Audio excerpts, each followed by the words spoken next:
"That woman's digging her own grave," Silas Whitmore announced loud enough for everyone in the general store to hear. 6 months later, he would stand at her door, hat in hand, begging to be let inside. But on that November morning in 1871, Mirren Callahan was just a crazy widow dragging rocks up the mountain, the one they called the barren curse of Ridgewater. The sheriff's deputy stood in her doorway with papers folded in his coat pocket, his breath hanging white in the November air. Mirren heard his words: foreclosure, seizure, 3 years of unpaid taxes become two, become one, become now. The bank had waited long enough, but the words seemed to come from a great distance, as if spoken underwater, as if belonging to someone else's life entirely. Deputy Roscoe Slade's eyes held no meanness, only tired resignation. He was 40 years old and had delivered too many of these notices to too many widows in too many doorways. The war had made widows like autumn made fallen leaves, everywhere, ordinary, easily swept aside. "Ma'am, I'm sorry for it," he said, and she believed him. His voice carried the weight of a man who understood that following orders and doing right were not always the same thing. "How long do I have?" "Till sundown. I'll wait outside." He stepped back and closed the door gently, leaving her alone in the cabin she had shared with Angus for 19 years. The cabin where she had lost 3 babies before they drew breath. The cabin where she had received the letter telling her that her husband's body lay somewhere in a Maryland field, too broken to send home, too far away to bury proper. She was 50 years old. Her hair had gone gray at the temples, silver threads woven through what had once been the color of chestnuts in autumn. Her hands bore the calluses of a woman who had done the work of 2 since 1862. 9 years of splitting wood, mending fences, hauling water, and sleeping alone in a bed built for 2. 9 years of the town's whispers growing louder.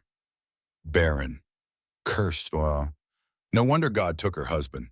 Punishment for whatever sin made her womb close up. Mirren had heard them all. Every whisper, every sideways glance, every conversation that stopped when she entered a room. At first, she had friends who defended her. Prudence Coulter used to bring pies and sit with her on Sundays, talking about nothing important, just being present. But grief makes people uncomfortable when it lasts too long. A widow who weeps for a month earns sympathy. A widow who still sets 2 plates at supper after 9 years earns suspicion. One by one, they had stopped coming. Now she packed what she could carry. She moved through the cabin with the efficiency of someone who had already said goodbye to this place in her heart, even if her body was only now catching up.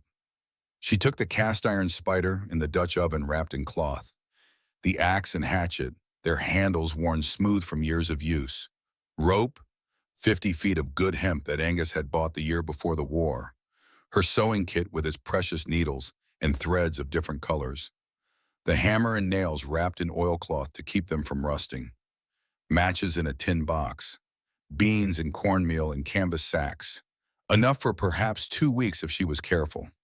From the Ma'am, I'm sorry for it. Following orders and doing right aren't always the same thing. drawer beside the cold hearth, she took Angus's folding knife with the worn bone handle. He had carried it through 2 years of war before a Confederate bullet found him at Antietam. Someone had sent it back with his effects, along with a letter from his captain praising his bravery, as if bravery mattered when you were dead. The blade still held its edge. She had sharpened it every month for 9 years, a ritual that felt like prayer. From the tin box under the loose floorboard, she took his last letter. The paper was soft as cloth now, read so many times the creases had worn thin. She did not need to unfold it. She knew every word by heart, could recite them in her sleep, had whispered them to herself on the darkest nights when the loneliness threatened to swallow her whole. My dearest Mirren, if you are reading this, then I have gone ahead to wait for you. Do not rush to join me. Live long and stubborn the way I love you. And remember what I showed you, up on the ridge where Willowglass Creek bends. If the world ever turns against you, that place will keep you safe. The earth remembers how to shelter those who trust it. Your husband in this life and whatever comes after. Angus. She folded the letter and tucked it inside her bodice, against her heart, where it had rested every day since it arrived. At the door, a dog waited. Copper was 8 years old, his coat the color of autumn leaves turning, one ear torn from a fight with a black bear 3 summers past. He was the last son of Russet, the hound Angus had raised from a pup. Russet had died in 65, but not before whelping one final litter. Mirren had kept the reddest pup and named him for his color. Copper was the last living thing that connected her to Angus, the last heartbeat that remembered the same hand she remembered. When she looked into his brown eyes, she sometimes imagined she could see Angus looking back. "Come on, old boy," she said. "Time to go." The dog rose and pressed against her leg, and together they stepped out into the November cold. Deputy Slade stood by the fence looking uncomfortable. He did not meet her eyes as she passed. Perhaps he was ashamed. Perhaps he was simply tired of being the bearer of bad news. It did not matter. What mattered was the small crowd gathered at the edge of the property. Word traveled fast in small towns, and misfortune traveled fastest of all. By noon, everyone in Ridgewater would know that the Callahan widow had finally been put out. By evening, they would be dividing up her belongings in their minds, calculating what could be salvaged, what could be sold. Silas Whitmore stood with his arms crossed, the self-appointed conscience of Ridgewater. He owned the general store in the opinion of everyone who owed him credit, which was nearly everyone. At 58, he had lived in these mountains for 40 years and believed that longevity entitled him to judgment. His face was weathered like old leather, his eyes small and hard, his mouth set in a permanent line of disapproval. Beside him stood Prudence Coulter, who had once brought pies. She would not look at Myron directly, her eyes fixed on some middle distance, the way people look when they want to witness without being seen witnessing. Her hands twisted together in front of her apron, nervous, guilty, unwilling to acknowledge the woman she had abandoned. Dr. Franklin Ashworth had come too, the town's physician, educated in Philadelphia, proud of his certificates and his modern ideas. He watched Mirren with clinical interest, as if her misfortune were a symptom he might diagnose. He was 45 years old, with spectacles that caught the gray light and a beard he kept trimmed in the city fashion. And there were others, Jedediah Haskell, who everyone called Jed, a young man of 24 who had never gone to war because his father paid for a substitute, and therefore felt entitled to judge those who had lost someone in it. He stood grinning like this was entertainment, like watching a widow lose everything was no different from watching a horse race. Reverend Josiah Crane lingered at the back of the crowd, clutching his Bible, a man of 60 who had stopped visiting Mirren years ago, claiming his pastoral duties lay with those more receptive to God's comfort. His collar was white and stiff. His expression was carefully neutral. "Everyone else is a fool. I've watched you work for 9 years. I recognize good craft when I see it." Harlan Cree was not present. The banker rarely attended his own executions. He preferred to let the paperwork do his killing. He was 52 years old, the richest man in the county, and he had wanted the Callahan land for 3 years now. The railroad was coming through, and whoever owned the ridge would own the future. Mirren walked past them all, her bundle heavy on her back, her dog at her heels. She kept her eyes forward, her spine straight, her chin lifted. She would not give them the satisfaction of seeing her broken. "Poor thing," Prudence Coulter said, loud enough to be heard. "Grief finally drove her mad. I always said it would." "Where's she going?" Jed asked, craning his neck to watch. "Does it matter?" Silas answered. "She'll be dead by Christmas. Mark my words. That woman's building her own grave. Save us the trouble of digging one." Someone laughed, a thin, mean sound that carried on the cold air.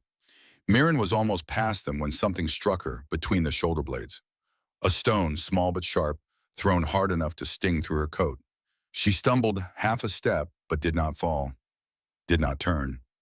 Behind her, she heard Jed Haskell's voice, defensive. It slipped. More laughter. She kept walking.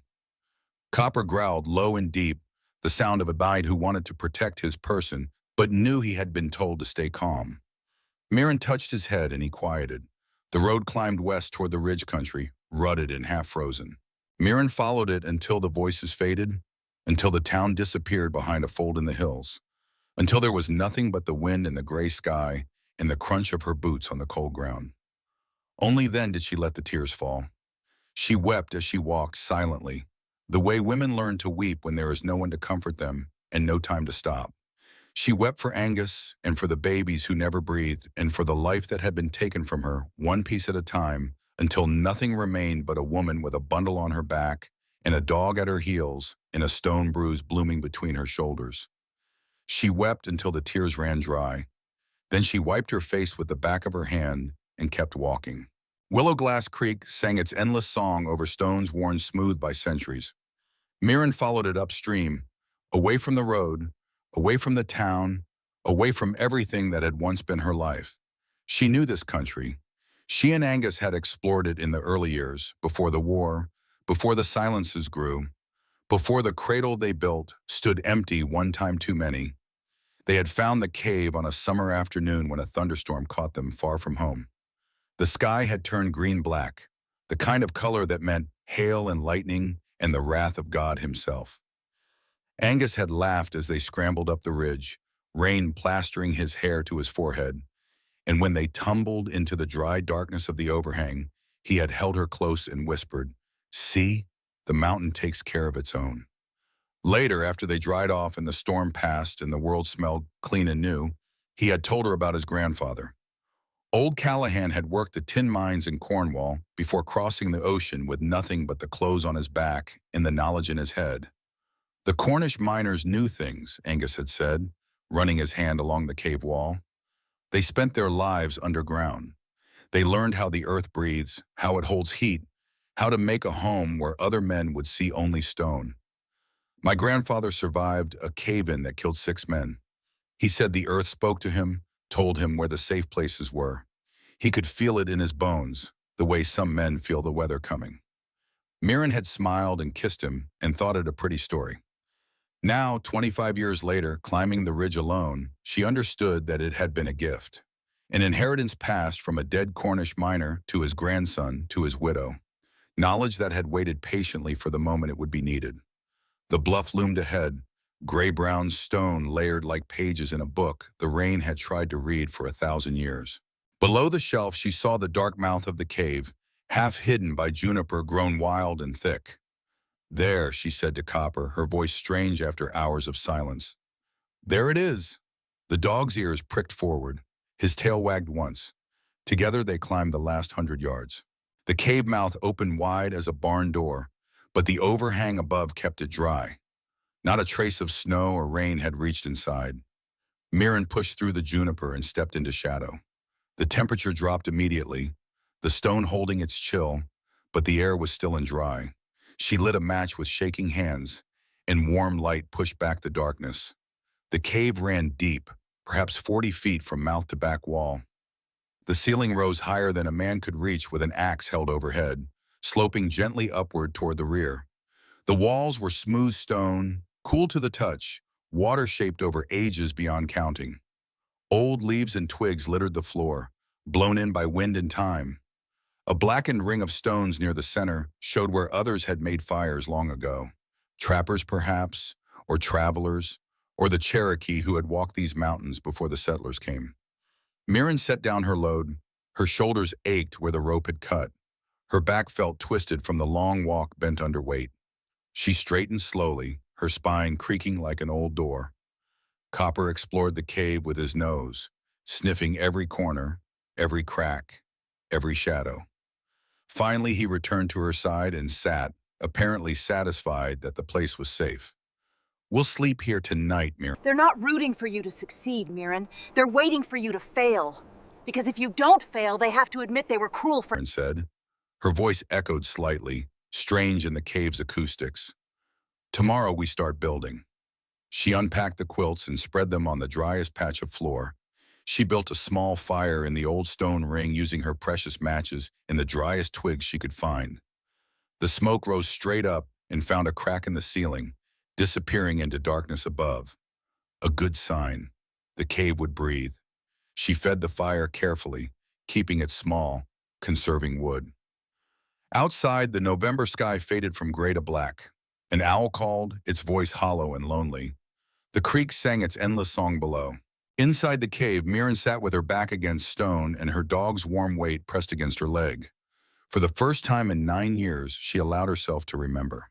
Angus had been a big man, broad-shouldered, with hands that could gentle a frightened horse or split a log with 3 swings. He laughed easily and often. He sang while he worked, old songs his grandfather had taught him, songs about Cornwall and the sea, and the mines where men went down into darkness and trusted the earth to let them return. They had married in the spring of 1843, when she was 22 and he was 25. She had loved him before she understood what love meant. She loved him still, though he had been dead longer now than they had been married. The babies came and went like cruel dreams. 3 times her body had swelled with hope. 3 times she had felt the flutter of life inside her, had whispered promises to the child she would never hold. 3 times she had bled and wept and buried something too small to bury, too real to forget. After the third, the doctor had shaken his head. "Her womb is damaged," he told Angus, as if Mirren were not in the room, as if women's bodies were puzzles only men could solve. "She will not conceive again." Angus had held her hand through all of it.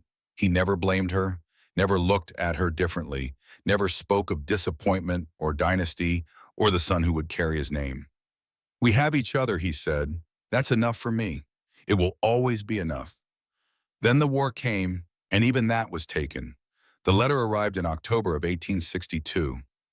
Angus had been dead for 3 weeks before she knew. 3 weeks of going about her daily work, feeding chickens, mending clothes, sleeping in their bed, while his body rotted in a Maryland field. She had screamed when she read it, screamed until her throat tore, screamed until Prudence Coulter and 2 other women came running, thinking someone was being murdered. In a way, someone was. The widow who emerged from that grief was not the same woman who had gone into it. She was harder, quieter. She did the work of 2 because there was no one else to do it. She spoke less and less because there was no one to speak to. She learned to live with silence the way other people learned to live with pain. And the town, which had tolerated her childlessness when she had a husband, found her unbearable without one. A barren widow was a useless thing. No children to carry on. No husband to justify her existence. No future to invest in. She was a dead end, a cautionary tale, a reminder that God's favor could not be earned, only bestowed. One by one they turned away. Now she sat in a cave with a billion and a fire, and the memory of a man who had loved her exactly as she was. "I'm still here, Angus," she whispered. "Stubborn, like you asked." Copper lifted his head at the sound of her voice, then settled again. Outside, the stars came out cold and bright. The temperature dropped. The fire crackled and popped. Mirren did not sleep that night. She sat watch, feeding the fire stick by stick, thinking of all that must be done. Pause for reflection. Mirren sat alone in that cold cave, 50 years old, with nothing but abundance in her memories. Everything she had known was gone. Everyone who should have cared had turned away. She had no money, no help, no one to call if things went wrong. Just herself and the knowledge her dead husband had left her. If you were in her place, what would you do? Would you give up? Would you go back and beg for charity from people who despised you? Or would you do what Mirren was about to do? Build something from nothing, with your own 2 hands, while the whole town waited for you to fail? Take a moment to think about that. Then let's continue. The first days were for cleaning and for learning. Mirren swept the floor with juniper branches, carried out old debris, and cleared stones to make the ground level near the front. She walked every inch of the cave, running her hands along the walls, learning its shape the way a blind woman learns a new room. She found where the rock was solid and where it crumbled. She found where water had once seeped and where the stone stayed dry. She found a small chamber at the back, barely large enough to stand in, where the ceiling lowered and the walls closed tight. Most importantly, she found where the cave breathed. The Cornish miners knew that the earth was not dead. It exhaled and inhaled, slowly, the way mountains do. Air moved through cracks and fissures, following paths carved by water over centuries. A man who understood these paths could channel them, could make the earth work for him instead of against him. Angus had explained it to her once, drawing diagrams in the dirt with a stick. "See, the earth stays the same temperature once you get deep enough. 54 degrees year-round. Doesn't matter if it's July or January. The ground remembers warmth the way it remembers everything, slowly, stubbornly, forever. She chose a spot along the north wall for the hearth. Here, a natural crack ran up through the ceiling, widening as it went, disappearing into darkness somewhere above. She lit a small fire and watched the smoke. It rose straight up, wavered at the crack, then found its way and climbed. That was where her chimney would go. The front wall took 2 weeks of labor that left her gasping each night, muscles screaming, hands raw and bleeding. She had no lumber, no sawmill within 20 miles, no money to pay for boards even if she could haul them. But the woods gave her deadfall, pine and oak trunks blown down in some past storm, weathered silver gray but sound at the core, lying half buried in leaves and moss. She used the axe to trim branches, her shoulders burning with each swing, the blade biting deep into seasoned wood. The work was brutal. By the end of each day, she could barely lift her arms. Her back ached from stooping. Her legs trembled from climbing. But she did not stop. She developed Ma'am, I'm sorry for it. Following orders and doing right aren't always the same thing. system. In the morning, while her strength was fresh, she felled and trimmed. In the afternoon, she dragged the logs back to the cave, sometimes with Copper's help, the dog gripping rope in his jaws and pulling with surprising strength for his age. In the evening, she split the logs into rough planks using wedges and the hammer. Each split the work of an hour. Her hands blistered. The blisters broke and bled. Then the skin calloused over, thick and yellow. The hands of a working woman who had never been afraid of hard labor. She set 2 thick posts at either side of the cave mouth, each one 18 inches in diameter, cut from the straightest deadfall she could find. She dug post holes with the hatchet, chipping away at the rocky ground until her arms trembled, then drove the posts deep and packed stones around them and for stability. The posts had to be plumb. She checked with a string and a dangling stone, adjusting until the weight hung true. In the old country, her grandfather-in-law would have done this by eye alone, but Mirren was not a miner. She learned as she went, making mistakes, correcting them, learning again. Between the posts, she stacked logs and planks horizontally, notching each piece where it met the posts, fitting them tight. The gaps were wide at first. She could see daylight through them, feel the wind. But she kept building, knowing the chinkling would come later. Each course was heavier than the last. Each piece required all her strength to lift in position. Some days she managed only 2 or 3 logs before exhaustion forced her to stop. She did not count the days. She counted the courses. Knee-high, waist-high, chest-high. On the 9th day, Ezra Boone appeared. Mirren heard the footsteps before she saw him, and she reached for the axe. Living alone in the wilderness taught caution. But Copper's tail wagged instead of his hackles rising, and she knew the visitor meant no harm. The blacksmith emerged from the trees, moving slowly, his white hair catching the weak November sunlight. He was 65 years old, built like a barrel with hands that could bend iron cold. He had been the only person in Ridgewater who still traded with Mirren after the others turned away. He carried a bundle wrapped in burlap. "Figured you'd be up here," he said without preamble. Followed the signs. Mirren lowered the axe but did not set it down. What signs? Fresh-cut stumps, drag marks, a woman's boot prints on the old trail. He stopped at the edge of the cave's shadow and looked at what she had built. His eyes moved slowly over the posts, the courses, the careful notching. "I'll be damned," he said softly. "You know what you're doing." "My husband taught me. Angus Callahan." Ezra nodded. "I remember him. Good man. Good hands." He stepped closer, running his rough fingers along a notched joint. "This is Cornish work. My grandfather used to talk about the Cornish miners. Said they could make a home in solid rock if they had to." "They could." Ezra turned to face her. "The town thinks you're dead already. Harlan Creed's been telling everyone you wandered into the woods and never came out. He's filing papers to claim your land. All of it, including this ridge." Mirren felt her jaw tighten. "This ridge belonged to Angus. He bought it legal before the war." "You got papers to prove it?" "They were in the cabin," Ezra grunted. "Creed probably burned them by now. That's what I'd do if I was a snake like him." He set down the burlap bundle and unwrapped it. Inside were hinges, nails, a length of strap iron, and a small pot of rendered lard. For the door, he said. And the lard's for your hands. I can see them cracking from here. Mirren stared at the supplies, then at the old blacksmith. Why? Why what? Why help me? Everyone else is a fool. Ezra's voice was matter-of-fact, without anger or pity. I've watched you work for 9 years. You're tougher than half the men in that town. Maybe tougher than all of them. And I recognize good craft when I see it. He gestured at the wall. This ain't crazy. This is old knowledge, the kind that keeps people alive.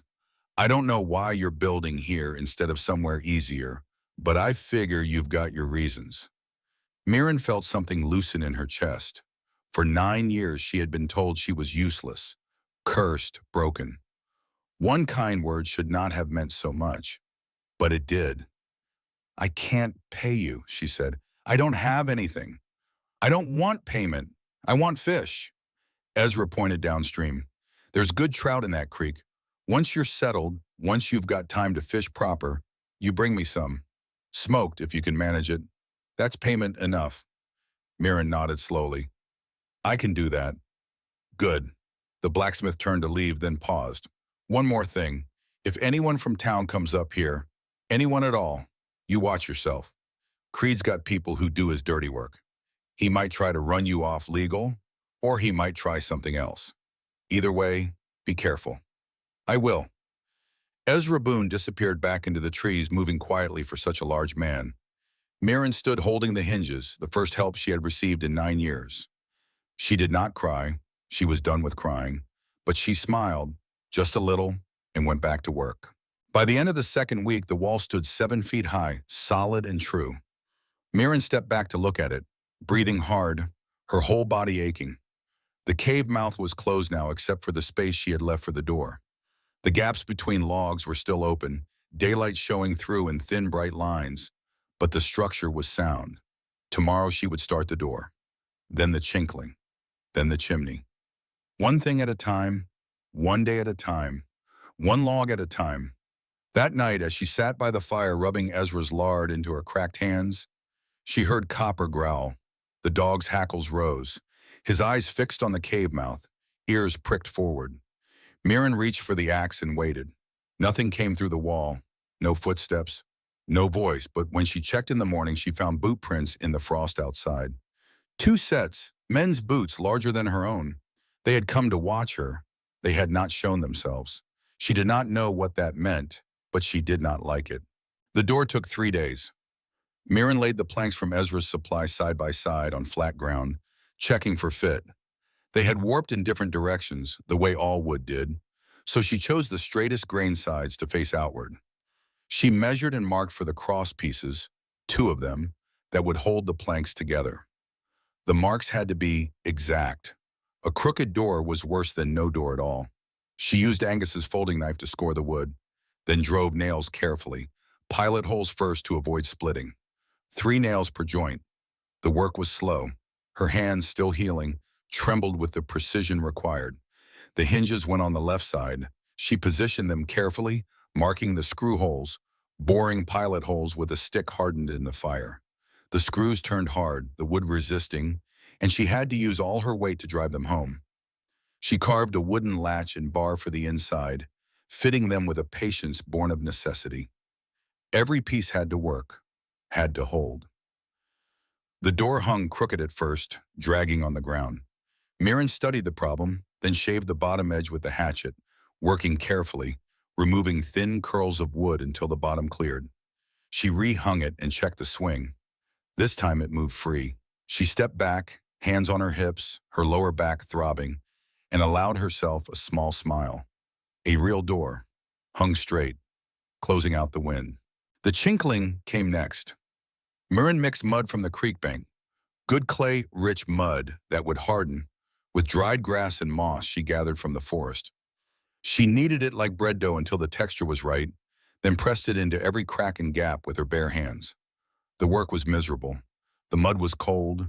It froze at night and softened by midday, so she learned to work only in the warmest hours. Her hands, which had just begun to heal, cracked open again. Her knuckles The curse was never me, Prudence. It was being alone. It was having no one to turn to when things... split and bled. She wrapped them in cloth at night and kept working through the pain. This was survival. This was the price. By the time the wall was sealed, December had come. The temperature dropped steadily, the creek edges beginning to freeze at night. Mirren worked faster, knowing what was coming. The chimney was harder than the wall. Mirren had built stone walls before, garden borders, a low wall around the chicken coop back at the cabin, but never one that must draw smoke reliably, that must channel heat and air and poisonous fumes away from sleeping bodies. This was engineering, not just stacking.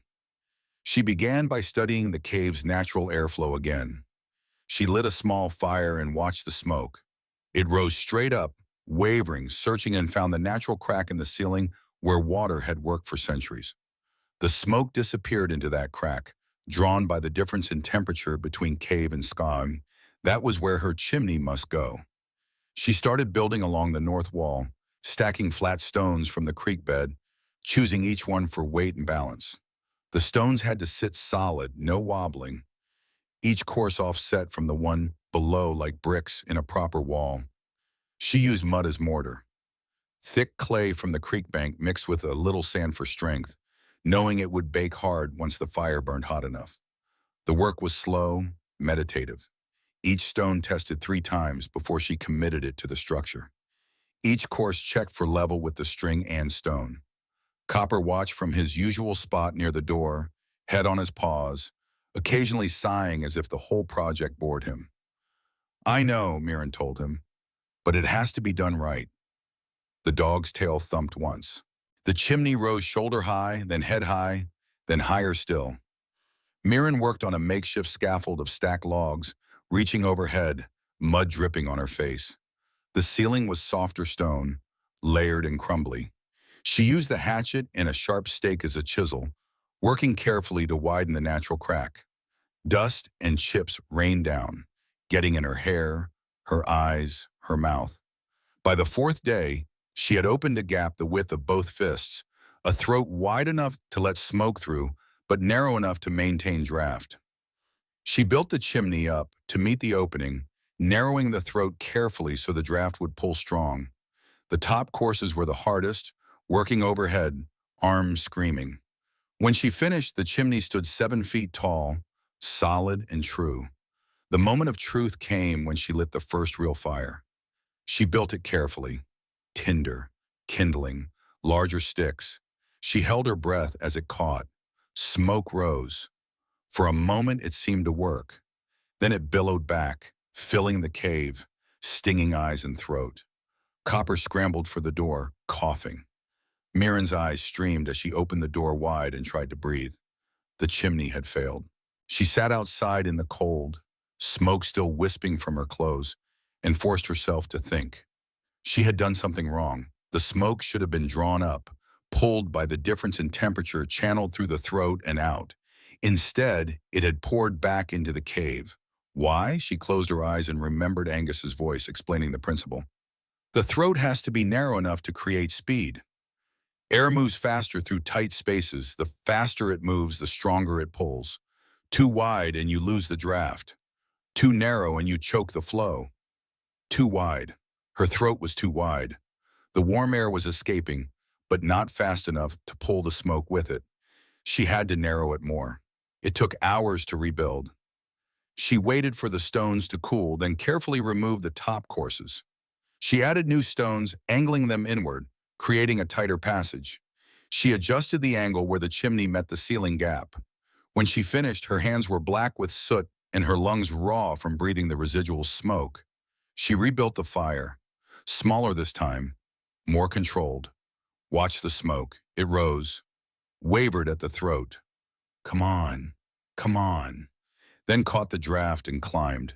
The smoke column thinned, drew up, disappeared into the ceiling gap. Within minutes, the cave was clear. Mirren closed the door most of the way, leaving just a crack for air intake. The fire burned steady, warmth spread through the space like a blessing. Copper crept back inside, sniffing cautiously, then settled by the hearth with a satisfied grunt. Mirren sat beside him, staring at the fire, feeling the warmth on her face. It worked. It actually worked. Pause for reflection. Against all odds, Mirren built a wall, a door, and a working chimney. With her own hands at 50 years old, with no help and no one believing in her. But she wasn't done yet. Winter was coming and she still needed food. The next challenge would test her in ways she couldn't imagine. Before we continue, if you're enjoying this story, take a moment to hit the like button. It helps more people find these stories. And if you want to see what happens next, make sure you're subscribed. Now let's see how Mirren solves the problem of food. The dam came next. Mirren walked the creek for half a mile in each direction, studying the water. She needed a place where the current slowed, where fish would naturally hold, where she could build without fighting the full force of the flow. She found it 50 yards downstream, where the creek bent around a large boulder. Here the bed widened and the current eased. She could see trout holding in the shadows, their bodies flickering silver gold. She began gathering stones. It took 5 days to build the dam. She stacked rocks in a low curve across the creek, leaving a gap in the center for overflow. Larger stones formed the base. Smaller ones filled the cracks. She wedged flat stones into the gaps, building the wall higher course by course. The water was freezing. Her boots soaked through. Her feet went numb, then painful, then numb again. She did not stop. By the 5th day, the dam stood 2 feet high. The water backed up behind it, deepening the pool, slowing. The overflow spilled through the gap with a soft, rushing sound like a small waterfall. Mirren stood on the bank, shivering, and watched the trout. They circled in the stillness now, curious about the changed landscape. Easy to see, easier to catch. She fashioned a pole from a straight willow branch and tied a length of line to the tip. The hook was a bent nail, heated in the fire and shaped into a curve. She dug worms from the soft mud by the creek and baited the hook. Then she sat on a flat stone by the pool, feet tucked beneath her skirt, and dropped the line into the water. Copper sat beside her, watching with interest. The first fish took an hour to catch. Mirren was too eager, lifting the pole before the trout had the hook fully in its mouth. The fish escaped. She tried again. This time, when the line tugged, she forced herself to count. 1, 2, 3, then lifted. The pole bent, the line sang. A trout broke the surface, thrashing, and Mirren brought it carefully to the bank. She grabbed it with both hands and knocked it quickly against a stone. The fish stilled. She stared at it, this silver gold miracle, and felt tears prick her eyes.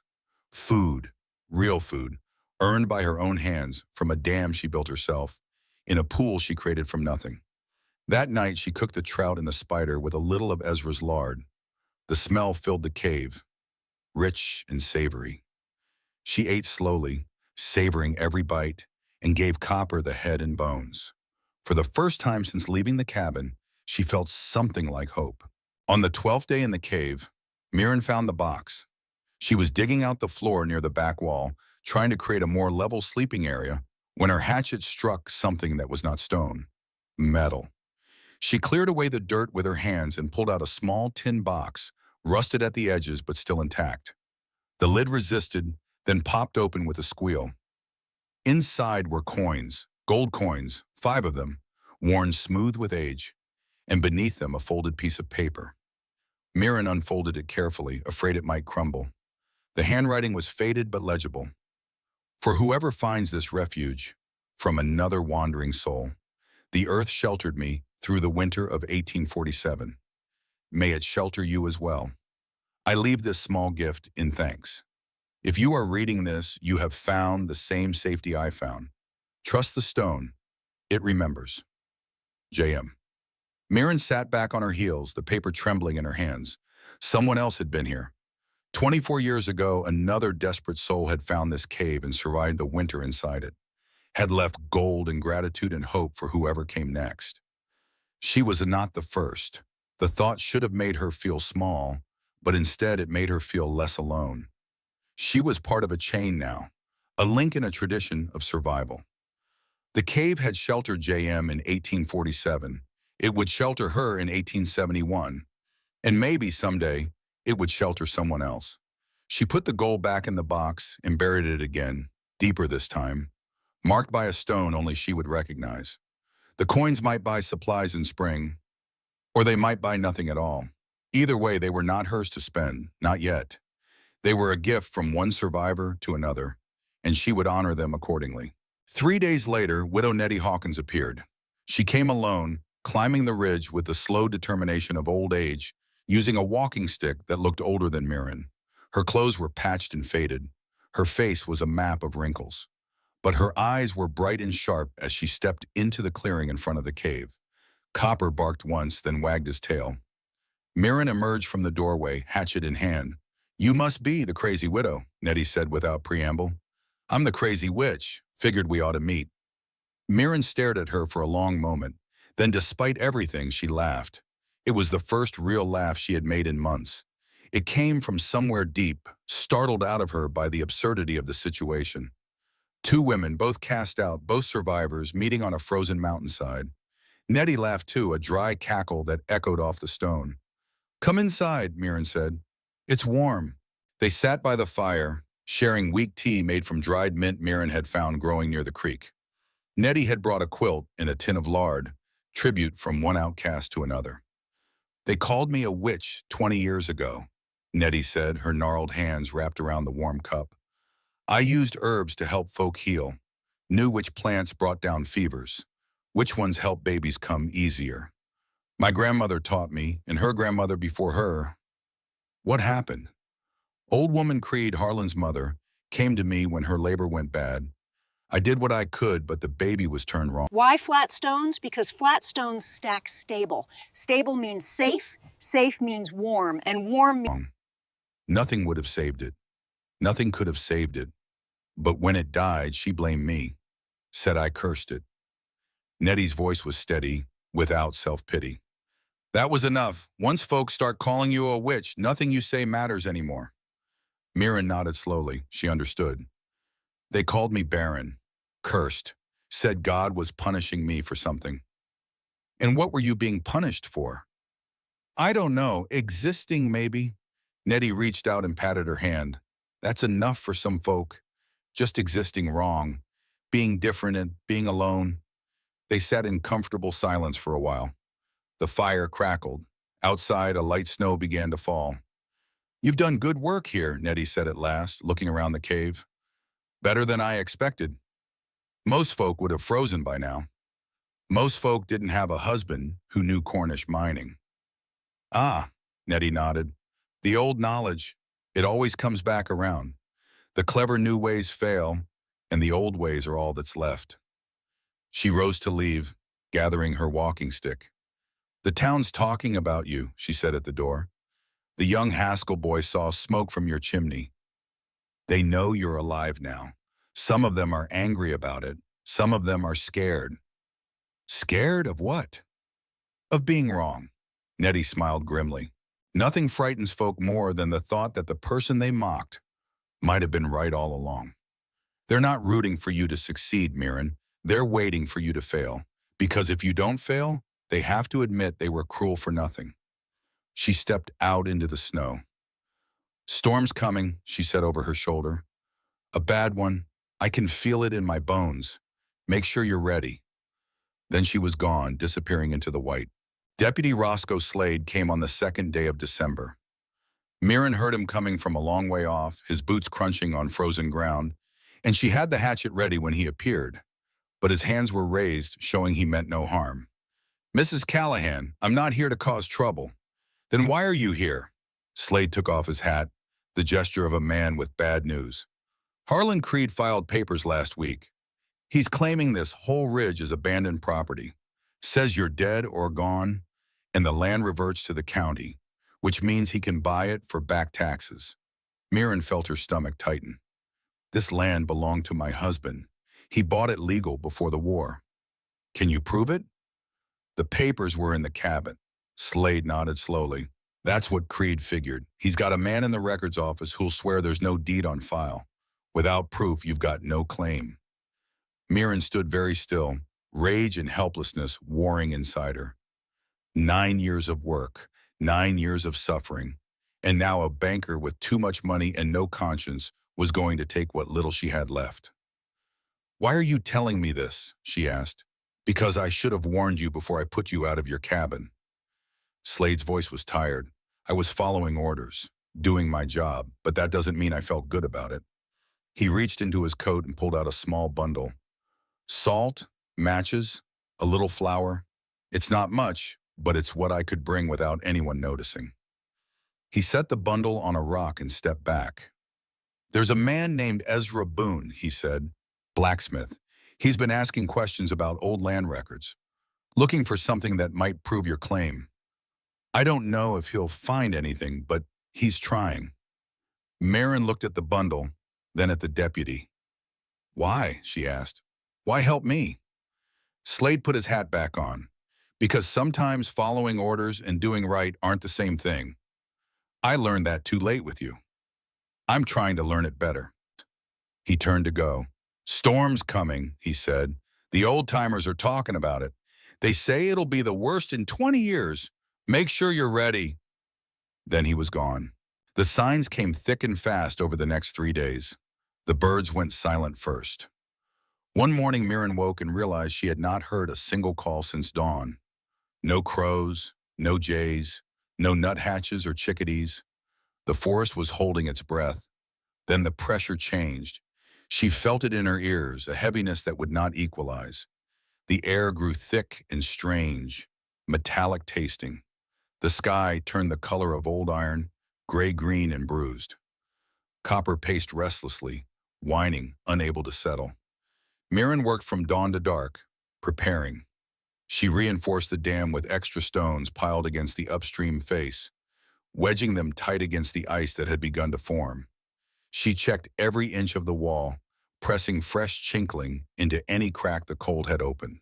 She climbed up to the chimney and cleared the throat, making sure nothing would block the draft. She gathered firewood until she could barely lift her arms, armful after armful, stacking it inside near the hearth, filling every spare corner with fuel. She cooked a large pot of bean stew and set it at the edge of the hearth where it would stay warm. She filled the Dutch oven and the spider with water. She sealed the door with rags, stuffing them into every crack and gap. Then she waited. What came next would be called the Christmas blizzard of 1871. It killed 23 people across 4 counties. It buried entire farms under drifts 30 feet high. It turned the mountains into a white hell that lasted 9 days. And it would prove, once and for all, who had been wise and who had been foolish. Take a breath, say a prayer if you're inclined, then let's step into the storm. The blizzard struck at dusk on December 23, 1871. It began with a sound like a distant train, a low roar that grew and grew until it became a scream. Wind hit the ridge like a fist, howling around the rock, tearing at the trees, shaking the very stone. Snow fell thick and fast. Not flakes, but sheets of white, so dense Mirren could not see 3 feet beyond the door. The temperature plummeted, 20 degrees, 10, 0, below 0. Within an hour, drifts piled against the wall she had built. Snow pressed against the wood, seeking entry. Wind found every tiny gap in the chinkling and screamed through it, thin and cold and hungry. Inside, Mirren fed the fire. She had planned for this. The wood was stacked high. The food was prepared. The door was sealed. The chimney drew clean and true, pulling smoke up and out, keeping the air fresh. The temperature inside the cave held at 54 degrees. Cool but livable. The earth remembered warmth, just as Angus had said. The stone walls, the deep shelter of the mountainside, the steady fire. Together they created a pocket of survival in the midst of catastrophe. Copper lay pressed against her leg, trembling not from cold but from the sound of the wind. Mirren stroked his head and spoke softly, words that meant nothing but sounds that meant everything. "It's all right, old boy. We're safe. We're going to be fine." Outside, the world ended. The storm did not stop. Day became night, became day again, but it made no difference. The light that filtered through the cracks in the wall was always the same dim gray white, the color of nothing. The wind never stopped. The snow never stopped. Mirren measured time by the fire, how often she fed it, how low the wood pile grew, how many times she reheated the stew. On the second night, she woke to smoke, not the clean smoke of a good fire, but thick, acrid smoke that clawed at her throat and burned her eyes. She sat up, coughing, and realized the cave was filling with it. The chimney had failed. No, not failed, blocked. She understood instantly. Ice and snow had accumulated at the top, where the chimney met the ceiling crack. The buildup had sealed the throat, trapping the smoke inside. If she did not clear it, she would suffocate. The fire would consume all the oxygen, fill the cave with carbon monoxide, and she would die in her sleep without ever knowing.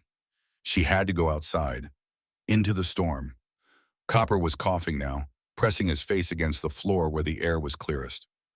Mirren grabbed her coat, her scarf, her gloves. She wrapped cloth around her face until only her eyes showed. "Stay," she told the dog. "Stay here." She opened the door. The wind hit her like a physical blow. It staggered her backward, driving snow into her face with such force that she could not breathe. She could not see. The world was white and screaming and utterly, completely empty of anything but pain. She forced herself forward. The cave mouth was buried. 3 feet of snow had drifted against the wall. She pushed through it, falling, crawling, clawing her way around the side of the bluff toward the rock shelf above. The climb was 20 feet. In good weather, it took 5 minutes. In the storm, it was the hardest thing she had ever done. She could not see the handholds. She found them by feel, jamming her frozen fingers into cracks, pulling herself up inch by inch. The wind tried to tear her loose. The snow blinded her. Her hands went numb, then stopped working entirely, becoming clubs of frozen meat that she forced to grip through sheer will. Halfway up, she slipped. She fell 6 feet, landing hard on a ledge, the impact driving the breath from her lungs. For a long moment, she lay there gasping, feeling the cold seep into her body, feeling the temptation to simply stay down. Just rest. Just for a moment. Just close your eyes. No, Angus's voice, clear as if he stood beside her. Get up, Mirren. Get up and finish it. I didn't marry a quitter. She got up, she climbed. The chimney top was a mass of ice and packed snow, frozen solid around the throat. Mirren could not see it, but she could feel it. A plug of death that was even now killing her dog, killing her fire, killing her hope. She had the hatchet. She swung blind, feeling the blade bite into ice. Swung again, again. The work was agony. Her arms screamed. Her hands had no feeling. She was chopping through frozen death with tools she could not feel in a storm she could not see. But she did not stop. The ice cracked, broke. Smoke poured out, black against white, visible even in the blinding snow. Mirren kept chopping, clearing the throat, making sure nothing remained to block it. When she was done, she collapsed on the ledge. The wind tore at her. The cold seeped deeper. She knew she had to move, had to get back in Maud, but her body would not obey. Then she heard barking. Copper. The old dog had followed her somehow. She could not see him, but she could hear him, barking frantically somewhere below. Mirren followed the sound. She half climbed, half fell down the rock face. She crawled through the snow toward the barking. She felt Copper's warm body press against her, felt his teeth grip her coat sleeve, felt him pulling. Together, they made it back to the door. Together, they fell inside. Mirren lay on the floor, shaking violently, ice crusted on her coat, her hands white and bloodless. Copper licked her face, whining. The smoke was clearing, the chimney drew true, the fire still burned. She was alive. The next hours were pain. Mirren's hands thawed slowly, feeling returning in waves of agony that made her cry out. She had seen frostbite before, knew the signs. White patches meant tissue death. If the white did not flush pink, she would lose fingers. She held her hands close to the fire, close, but not too close. She flexed them constantly, forcing blood into the frozen tissue. She sobbed with the pain of it, tears freezing on her cheeks. Slowly, terribly slowly, the white patches flushed pink. She would keep her fingers, all of them, but she would carry the memory of that night forever. The climb in the dark, the ice that wanted to kill her, the sound of her dogs barking, leading her home. "Good boy," she whispered, pulling Copper close. "Good brave boy." The dog licked her face and settled against her, and together they waited for the storm to end. But the storm was not done testing her. On the morning of the seventh day, Mirren woke to a sound that turned her blood cold. Cracking, deep, groaning cracks like bones breaking under terrible weight. The dam. She scrambled to the door and forced it open against the snow. The world was still white, still howling, but the wind had dropped enough that she could see 50 feet down the slope. The creek had frozen solid, not just the edges, but the entire surface. A thick sheet of ice that stretched from bank to bank. And that ice had built up against her dam, pressing, grinding, adding its weight to the weight of the snow that had piled on top. The stones she had so carefully stacked were shifting. She could see gaps appearing, water spurting through where water should not be. If the dam broke, the pool would drain, the fish would scatter or die. Her food source for the rest of winter would be gone. Mirren did not hesitate. She waded into the creek, the ice cracking beneath her boots, freezing water flooding over the tops and soaking her feet instantly. The cold was a knife cutting through wool and leather and skin. She grabbed stones from the bank and wedged them into the gaps. She smashed at the ice with her hatchet, breaking up the pressure, creating channels for the water to flow. She worked with numb hands and burning lungs, the wind tearing at her, the cold trying to kill her. Copper stood on the bank, barking frantically, wanting to help but knowing he could not. The work took 2 hours. 2 hours of standing in ice water, of lifting stones she could barely feel, of fighting a battle against physics and weather, in the simple, terrible weight of winter. When she finally climbed out, she could not feel anything below her knees. But the dam held. The dam held. She crawled back to the cave, stripped off her frozen clothes and huddled by the fire, shaking so hard her teeth chattered. It took 4 hours before she could walk again. It took a full day before the feeling returned to her feet. But she had saved the dam. She had saved her food. She had survived another test. The storm, it seemed, had finally run out of ways to kill her. Pause for reflection. Twice the storm tried to kill Mirren. Twice she refused to die. An icy chimney that threatened to suffocate her. A breaking dam that threatened to starve her. And a 50-year-old woman who fought back with frozen hands and stubborn will. But there's more to this story. Because while Mirren was fighting for survival, something was happening down in Ridgewater. Something that would bring her enemies to her door. Stay with me. On the 5th day of the storm, Mirren heard something that was not wind. A voice, faint, calling. "Hello? Is anyone, please?" A man's voice, weak and desperate, somewhere in the white void.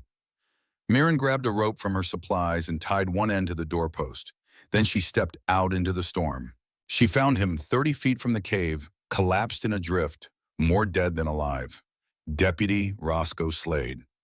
Later, when he could speak again, he would explain. He had heard that Harlan Creed sent 2 men up the mountain on the 3rd day of the storm, planning to check on the widow, which everyone knew meant planning to make sure she did not survive to contest his land claim.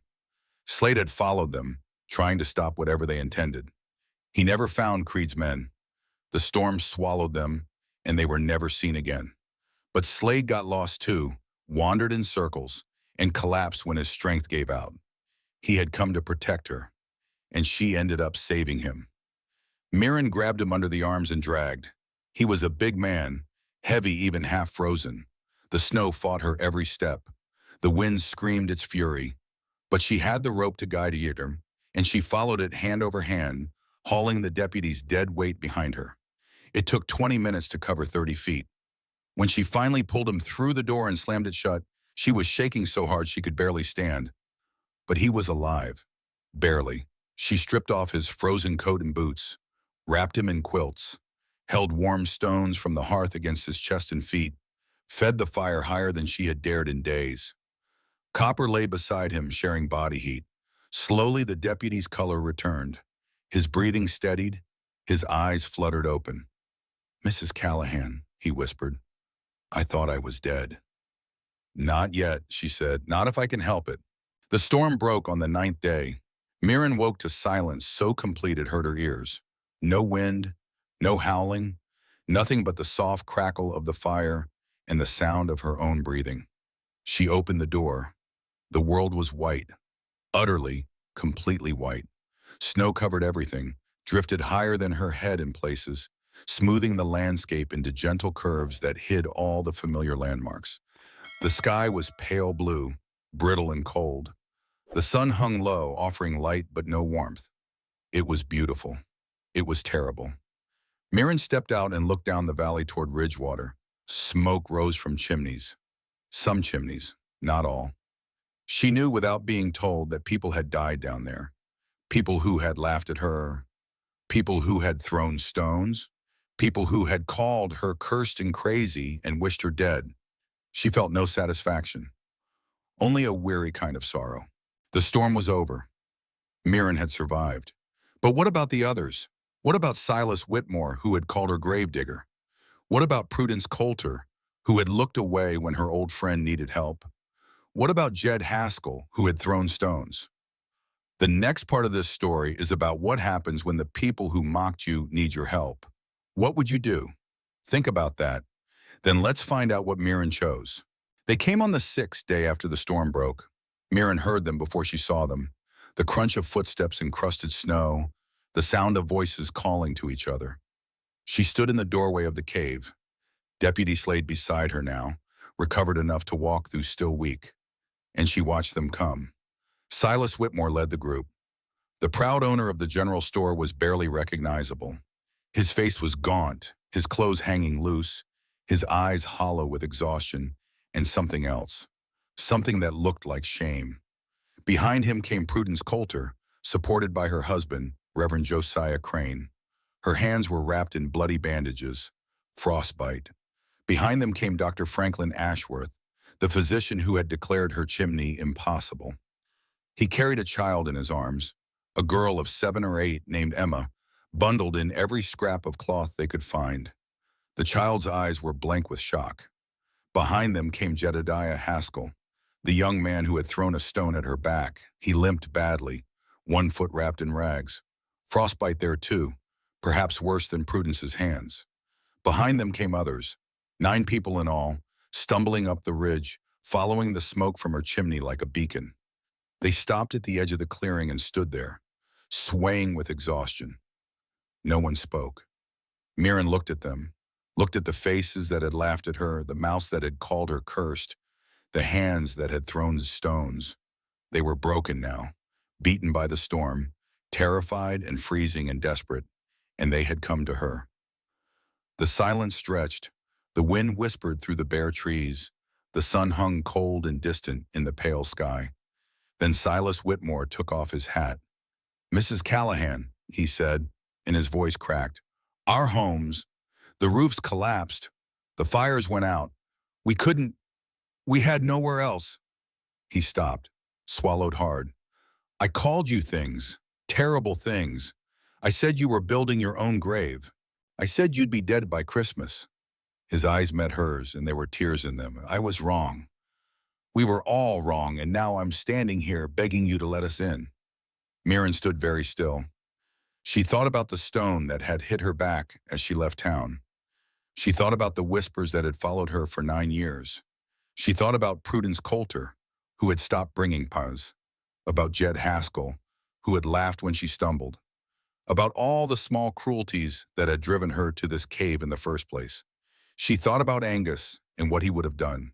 She thought about J.M., the wandering soul who had left gold and hope for whoever came next.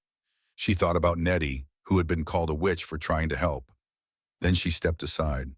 "Come in," she said, careful of the step. 9 people and a dog filled the cave to bursting. They huddled near the fire, pressed together for warmth, steaming as the ice on their clothes began to melt. Mirren fed the fire higher, sacrificing her careful rationing, knowing that warmth was what they needed most. Dr. Ashworth examined everyone with hands that shook from exhaustion and cold. Prudence Coulter had frostbite on 3 fingers, possibly bad enough to lose them. Jed Haskell's foot was worse, 2 toes certainly gone, possibly more. Little Emma had not spoken since her parents' house collapsed. She sat with blank eyes, seeing nothing. The dog, Dr. Ashworth said quietly to Mirren. Let her hold the dog. Animals help with shock. Copper seemed to understand. He settled beside Emma and did not move, letting her bury her face in his warm coat. After a long time, her small hands began to stroke his fur, and something in her eyes flickered back to life. How is it warm in here? Jed Haskell asked, looking around with wonder despite his pain. The stone should be cold, the air should be freezing. The earth holds heat, Mirren said. 54 degrees year-round, once you get deep enough. That's what my husband taught me. That's what the Cornish miners knew. The chimney, Dr. Ashworth said, studying it with new eyes. I said it was impossible. I said the smoke would kill you, but it works. It draws perfectly. It's the throat, Mirren explained, the narrow part at the top. Hot air rises fast through tight spaces. The faster it rises, the stronger it pulls. It creates a draft that draws the smoke up and out. The doctor shook his head slowly. Simple physics. Elegant. I should have seen it. You couldn't see it because you weren't looking. You were too busy telling me what couldn't be done. The words were not cruel, just honest. Dr. Ashworth flinched but did not argue. They stayed for 3 days. 3 days of sharing food that was meant for one. 3 days of bodies pressed close in the dim light, breathing the same air, sleeping in shifts because there was not enough room for everyone to lie down at once. 3 days of stories and silences and slowly thawing hearts. On the second night, Prudence Coulter sat down beside Mirren while the others slept. I used to bring you pies, she said quietly. After Angus died, do you remember? I remember. I stopped. I don't even remember why exactly. Just everyone else had stopped visiting you, and it felt strange going alone. Like I was doing something wrong by being kind. Mirren said nothing. I'm sorry, Prudence said, and tears streamed down her face. I'm sorry I stopped coming. I'm sorry I looked away when you left town. I'm sorry I said those things about you, about grief driving you mad. What about the other things? Mirren asked. The whispers about curses? About being punished? Prudence could not meet her eyes. I'm sorry for all of it. Mirren looked at her for a long moment. This woman who had been her friend, who had abandoned her, who had come back only when she needed something. The curse, Mirren said slowly, was never me. It was being alone. It was having no one to turn to when things got hard. That's the real curse, Prudence. Not barrenness. Loneliness.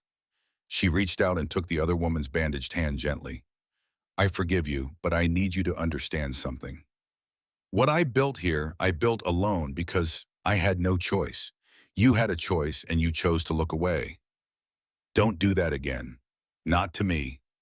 Not to anyone. Prudence nodded, unable to speak. On the third day, Silas Whitmore asked to speak with Mirren privately.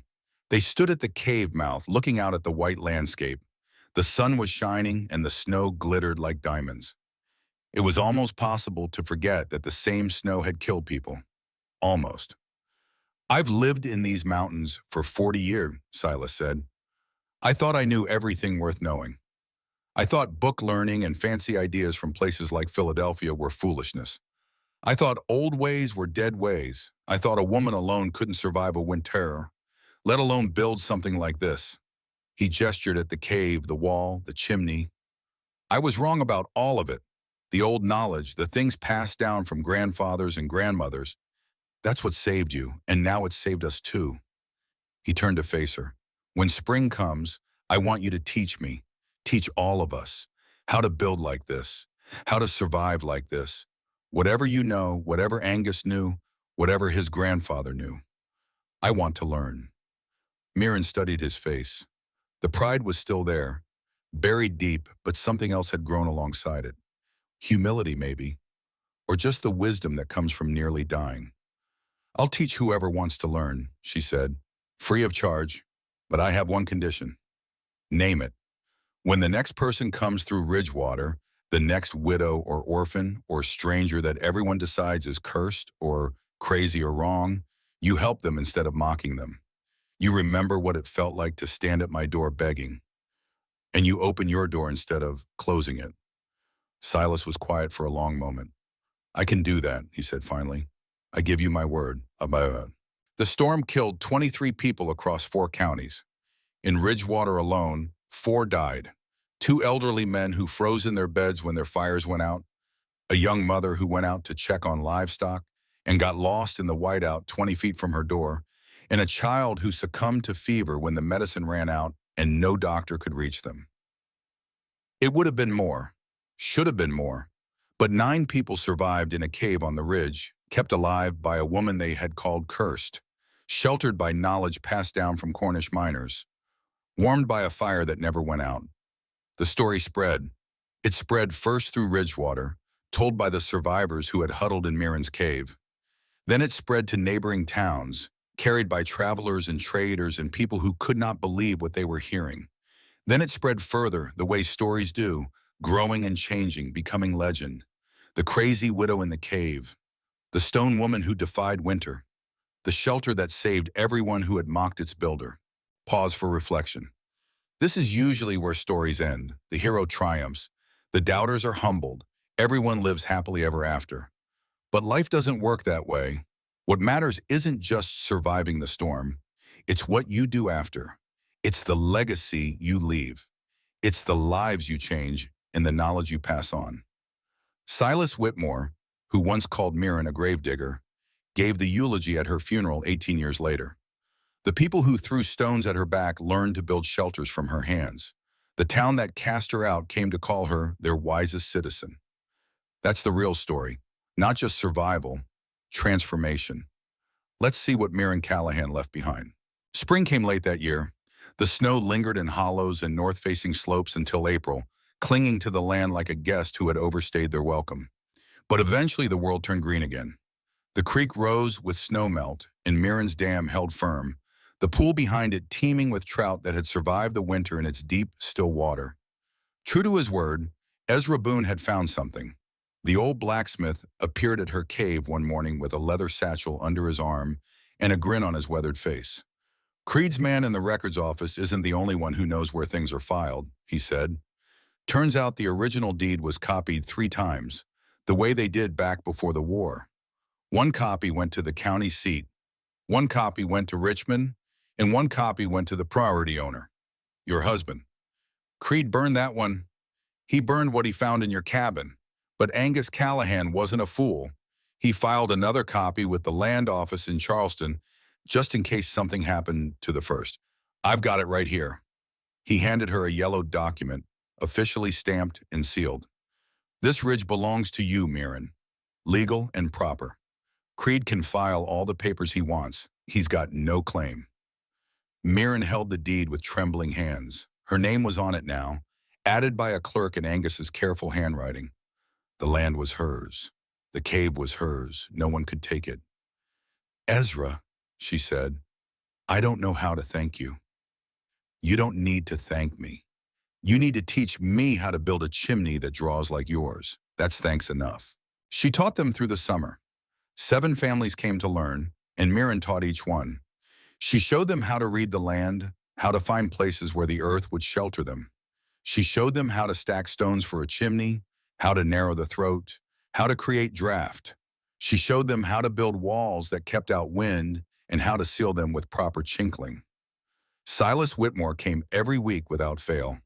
The proud man who had once mocked her now sat at her feet like a student, asking questions, taking notes, practicing until his hands bled from the work. Why do the stones have to be flat? He asked once. Because flat stones stack stable. Round stones roll.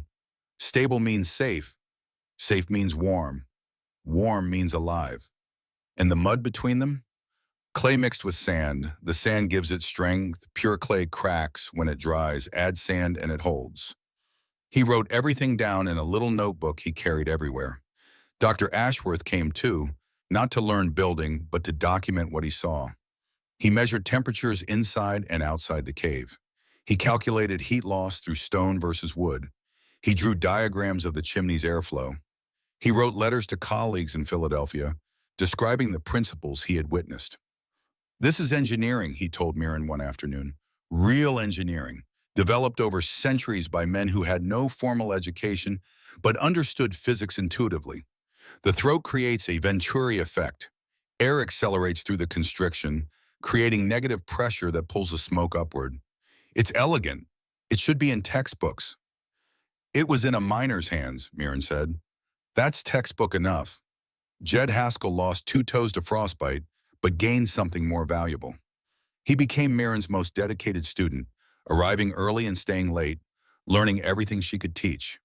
By summer's end, he had built an earth shelter of his own, smaller than Mirren's but sound.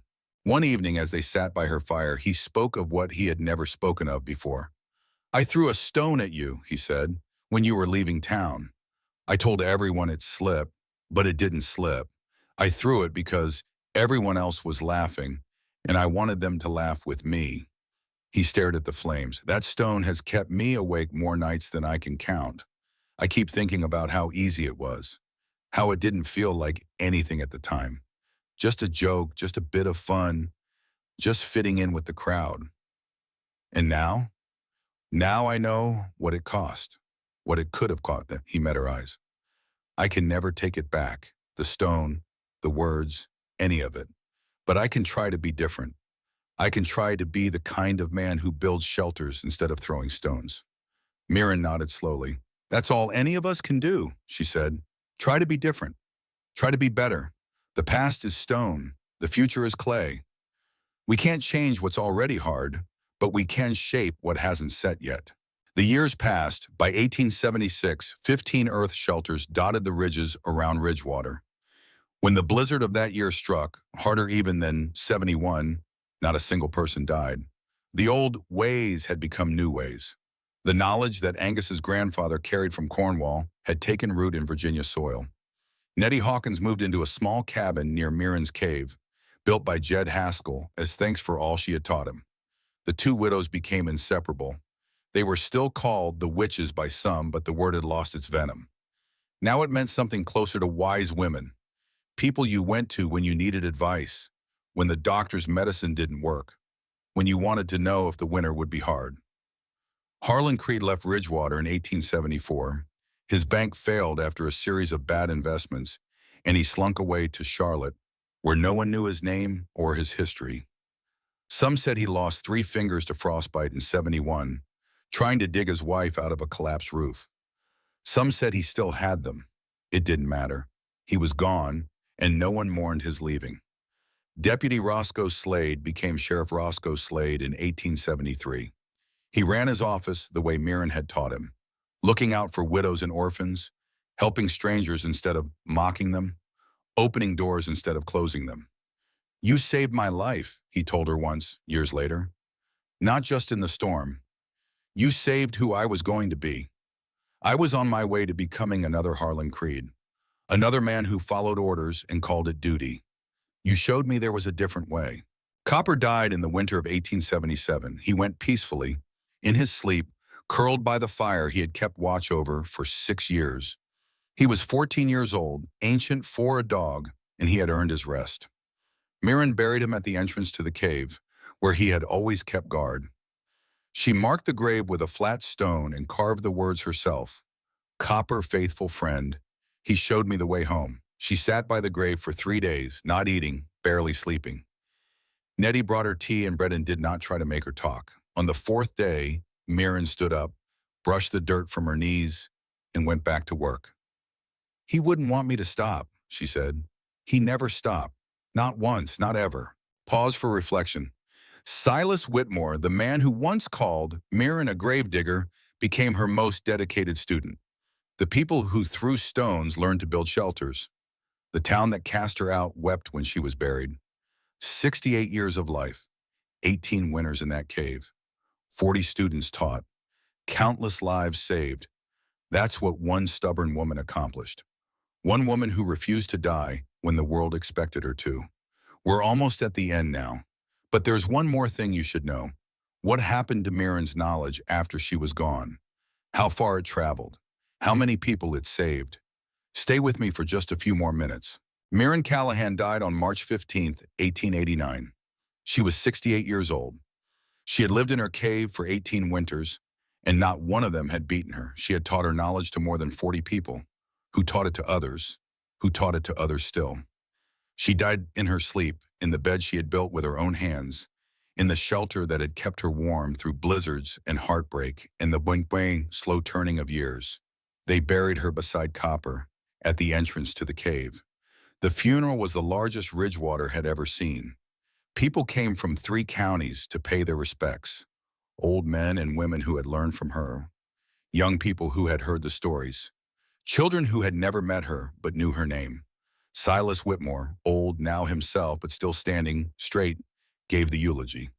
"She came here with nothing," he said, his voice breaking. "We gave her nothing. Less than nothing. We gave her mockery and stones and cruelty, and she gave us back our lives." He paused, composing himself. The world has a way of teaching lessons to those who think they already know everything. Mirren Callahan was that lesson for all of us. She showed us that the old ways still matter. That stubbornness can be a virtue. That a woman alone can do what 100 men thought impossible. He looked at the cave, at the chimney still rising straight and true against the sky. This place will stand long after all of us are gone. That's her legacy. That's what she built. Not just a shelter, but a way of thinking, a way of surviving, a way of being kind when the world is cruel. He placed his hand on the stone that marked her grave. "Rest now, Mirren. You've earned it." In 1923, a professor from the University of Virginia came to study the cave. He measured the walls Mirren had built, finding them still sound after 52 years. He analyzed the chimney and documented the throat design, recognizing the same principles used in modern passive ventilation systems.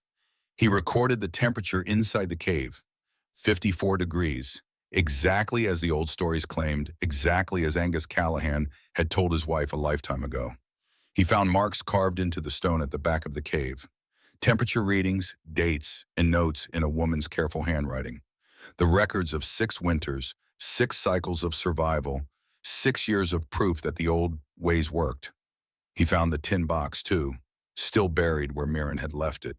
The gold coins from JM were still there, untouched, waiting for the next wandering soul who might need them. The professor left them where they were. Some things should not be disturbed. The cave is still there. If you know where to look, you can find it on the ridges above what used to be Ridgewater, Virginia. The town itself is gone now, swallowed by a reservoir in 1952 when the government dammed the valley for flood control.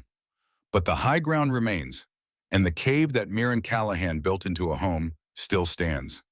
The Historical Society placed a marker there in 1978. It reads, "Widow's Hollow Home of Mirren Callahan, 1871 to 1889. She built what they laughed at. She sheltered those who scorned her." Below that, in smaller letters, "Cornwall Wisdom, Virginia Stone, a Widow's Hands." In 1978, researchers at the Amundsen-Scott South Pole Station faced a familiar problem: how to stay warm in conditions that wanted to kill you. They needed shelter that could maintain livable temperatures when the outside air dropped to 100 below zero. The solution they found was not new. It was ancient. They built structures that used the earth itself as insulation. They designed ventilation systems with narrow throats that created strong drafts. They took principles that had been developed in Cornish tin mines and refined by a widow in Virginia and applied them to the most hostile environment on Earth. They called it passive thermal design. Mirren Callahan would have called it common sense. Final reflection. If you've made it this far, thank you. This story is fiction, but the truth inside it is real. The truth that old knowledge matters. The truth that stubborn people that sometimes change the world. The truth that the ones who are mocked today might be the ones who save us tomorrow. Mirren Callahan never existed, but thousands like her did. Women who were dismissed and diminished, who built lives from nothing with nothing but their own 2 hands. They don't appear in history books. They don't have statues or monuments, but they are the reason any of us are here. If you know someone like that, someone stubborn, someone who refuses to quit, someone the world has tried to break, tell them this story. Remind them that being underestimated is not the same as being beaten. And if you are someone like that yourself, keep building, keep surviving, keep proving them wrong. The earth remembers, and so do we. Thank you for listening. If this story touched you, please hit the like button and subscribe. Share it with someone who needs to hear it. Until next time. True strength isn't just surviving the storm, but remaining human within it. When the world threw stones, Mirren didn't throw them back. She used them to build a shelter. She proved that being underestimated is not the same as being defeated. Her greatest victory wasn't just staying alive, but opening her door to the very people who had locked her out. In a life full of cold winters, be the one who builds, the one who forgives, and the one who keeps the fire burning. The earth remembers those who stand firm.